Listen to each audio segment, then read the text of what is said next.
Hello friends, welcome to the GS foundation. This is presented by SK Ravi. इस video में हम लोग करेंगे बायोलॉजी यानी जीव विज्ञान से संबंधित क्वेश्चंस को। सभी क्वेश्चंस के आंसर आप बड़े ही ध्यानपूर्वक कीजिएगा, है ना। यहाँ मैंने कुल 15 क्वेश्चन को रखा है। यदि आप 15 में से 10 क्वेश्चन का जवाब सही कर पाते हैं तो यह माना जाएगा कि आपकी तैयारी अच्छी चल रही है। यदि आप 10 क्वेश्चन का जवाब सही नहीं कर पाते हैं तो यह समझा जाएगा कि आपको और मेहनत करने की आवश्यकता है। ठीक है, तो चलिए स्टार्ट करते हैं आज के सेशन की। पहला सवाल आपके स्क्रीन पर है, मनुष्य की खोपड़ी में कितनी अस्थियां होती हैं? कितनी अस्थियां होती हैं? 29 अस्थियां होती हैं।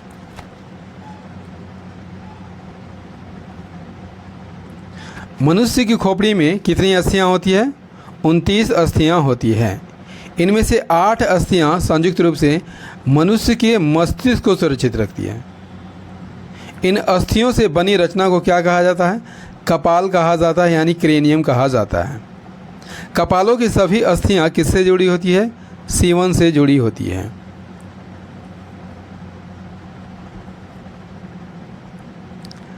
इसके अतिरिक्त जो है 14 अस्थियां चेहरे का निर्माण करती हैं। 6 अस्थियों से कान बना होता है। हायड नामक एक और अस्थि कहाँ पर होती है? खोपड़ी में होती है। जबड़े की हड्डी क्या कहलाती है? यदि आपसे पूछ लिया जाए, मैंडिबल कहलाती है, और यह खोपड़ी की एकमात्र ऐसी हड्डी है जो हिलती है। नेक्स्ट क्वेश्चन, शरीर की सबसे बड़ी हड्डी कौन सी होती है? कौन सी होती है? फीमर होती है। और फीमर जो है कहाँ की हड्डी होती है? जांघ की हड्डी होती है। जांघ की हड्डी क्या कहलाती है? फीमर कहलाती है, जो शरीर की सबसे बड़ी हड्डी होती है। यदि आपसे पूछ लिया जाए कि सबसे छोटी हड्डी कहाँ पर पाई जाती है? कान में पाई जाती है। नाम क्या है? स्टेप्स। मांसपेशी एवं अस्थि के जोड़ को क्या कहा जाता है? क्या कहा जाता है? टेंडन कहा जाता है। जबकि अस्थि से अस्थि जब जुड़ता है तो उसे जुड़ने वाले स्थान को क्या कहा जाता है? लिगामेंट्स कहा जाता है। नेक्स्ट है एसटीएच यानी सोमेटोट्रोपिक हार्मोन की कमी से कौन सा रोग होता है? कौन सा रोग होता है? बौनापन हो जाता है। एसटीएच यानी सोमेटोट्रोपिक हार्मोन शरीर में हड्डियों की वृद्धि को क्या करता है? नियंत्रित करता है। एसटीएच की जब अधिकता होती है तो कौन सा रोग हो जाता है? भीमकायत्व रोग हो जाता है, जिसमें मनुष्य की लंबाई समान रूप से बहुत अधिक बढ़ जाती है। इसके विपरीत जो है एसटीएच की कमी जब हो जाती है तो कौन सा रोग होता है? बौनापन रोग हो जाता है। नेक्स्ट है थायरॉक्सिन की अधिकता से कौन सा रोग हो जाता है? कौन सा रोग हो जाता है? एक्सोपैथेलमिया रोग हो जाता है। थायरॉक्सिन के अधिकता से कौन सा रोग होता है? एक्सोपैथेलमिया रोग हो जाता है। इसमें क्या होता है? आँख फूल जाता है और नेत्र कोटर से बाहर निकल जाता है। नेक्स्ट है कौन से माह में भ्रूण में कंकाल तंत्र बन जाता है? तीसरे माह में भ्रूण में जो है कंकाल तंत्र बनता है। भ्रूण में 7वें और 9वें सप्ताह में के मध्य तक क्या बनता है? हाथ, पैर, श्वसन तंत्र, तंत्रिका तंत्र और पाचन तंत्र बन जाता है। तीसरे माह में भ्रूण में क्या बनता है? कंकाल तंत्र बन जाता है। चौथे माह में क्या बनता है? सिर, शरीर पर रोएं आ जाती हैं। 5वें माह में आहार नाल, रुधिर और अस्थि मज्जा का निर्माण होता है। 6ठे माह में क्या बनता है? शिशु का रूप धारण कर लेता है। 7वें माह तक शिशु के अंग अच्छी तरह कार्य करने लगते हैं।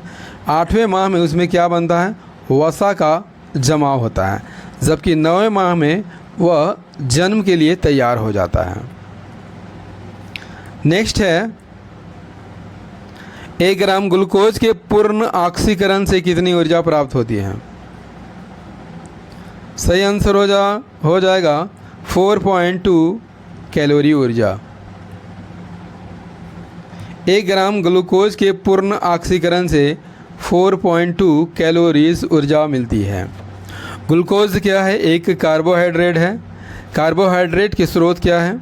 गेहूँ, चावल, मक्का, बाजरा, आलू, शकरकंद, शलजम, ये सभी जो है कार्बोहाइड्रेट के स्रोत हैं। नेक्स्ट है फाइलेरिया रोग किस कृमि से होता है? किस कृमि से रोग होता है? फाइलेरिया वैंक्रोफ्टाई से नामक कृमि से होता है।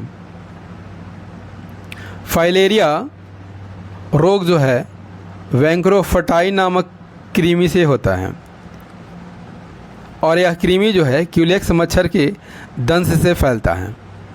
इस रोग में क्या होता है? पैर, वृषण कोष और शरीर के अन्य भाग में क्या होता है? स्वेलिंग आ जाता है, सूजन आ जाता है। इस रोग को क्या कहा जाता है? हाथी पांव भी कहा जाता है। नेक्स्ट है जंतु विज्ञान का पिता किसे कहा जाता है? सॉरी, जंतु विज्ञान का पिता किसे कहा जाता है? किसे कहा जाता है? अरस्तु को कहा जाता है। जंतु विज्ञान का पिता किसे कहा जाता है? अरस्तु को कहा जाता है। चिकित्सा शास्त्र का पिता किसे कहा जाता है? हिप्पोक्रेट्स को। अनुवंशिकी का पिता किसे कहा जाता है? ग्रेगर जॉन मेंडल को कहा जाता है। जबकि प्रतिरक्षा विज्ञान का पिता एडवर्ड जेनर को कहा जाता है। क्लियर? Next question.